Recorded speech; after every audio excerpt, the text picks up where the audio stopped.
அஸ்வின்ஸ் இனிப்பு காரம் பேக்கரி மற்றும் செல்வ உணவகம். தேர்தல் நெருங்கி வரும் நிலையில் கட்சியின் அடிப்படை கட்டமைப்பை வலுப்படுத்தி வரும் விஜய் இன்னொரு பக்கம் கூட்டணி விஷயத்திலும் கவனம் செலுத்தி வருவதை பார்க்க முடிகிறது. முதல் மாநாட்டில் ஆட்சி அதிகாரத்தில் பங்கு என விஜய் அறிவித்தது தொடங்கி திமுகவின் கூட்டணி உடையும் என வெளிப்படையாக அறிவித்தது வரை தாவேக கூட்டணிக்கு தயாராக இருப்பதை உணர்த்தும் வகையிலேயே இருந்தது. குறிப்பாக அதிமுக மீது விமர்சனம் வைப்பதில் விஜய் காட்டும் சாஃப்ட் கார்னர், எம்ஜிஆர் குறித்து புகழ்ந்து பேசுவதெல்லாம் அதிமுக தாவேக கூட்டணிக்கான சிக்னல் தான் என பேசப்பட்டது. கடந்த 2011 தேர்தலில் ஜெயலலிதா விஜயகாந்த் அமைத்த கூட்டணி திமுகவுக்கு பெரும் பின்னடைவாக மாறி எதிர்க்கட்சி வரிசையில் கூட அமர முடியாமல் போனது. அந்த தேர்தல் முடிவை கணக்கில் வைத்தும் அதிமுக தாவேக கூட்டணி அமையலாம் என பேசப்பட்டது. இந்த சூழலில் தாவேக 2ஆம் ஆண்டு துவக்க விழாவில் ஆதவ் அர்ஜுனா பேசியது அதிமுகவுக்கான செய்திதான் என்கிறார்கள்.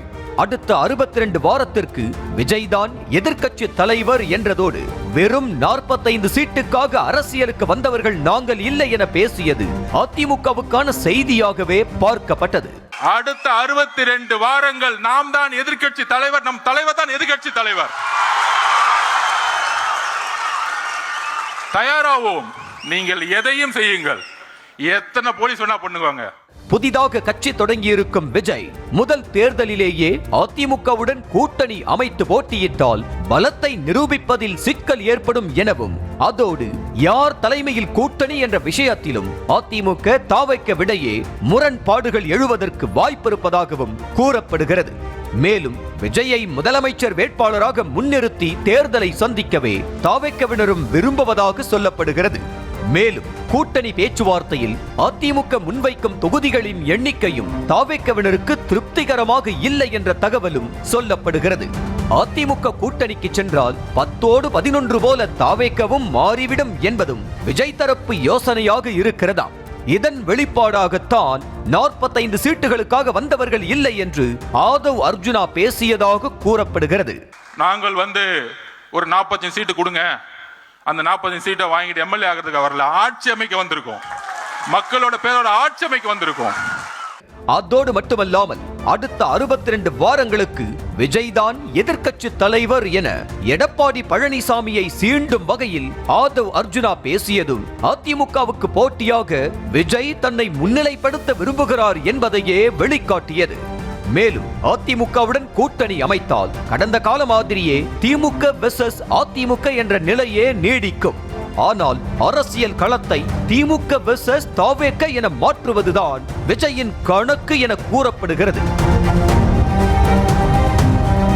ஆகையால் தான் தாம் பங்கேற்ற அனைத்து நிகழ்ச்சிகளிலுமே தாவேக தான் முதன்மை சக்தியாக இருக்கும் என மறக்காமல் விஜய் பதிவு செய்து வருவதாக சொல்லப்படுகிறது.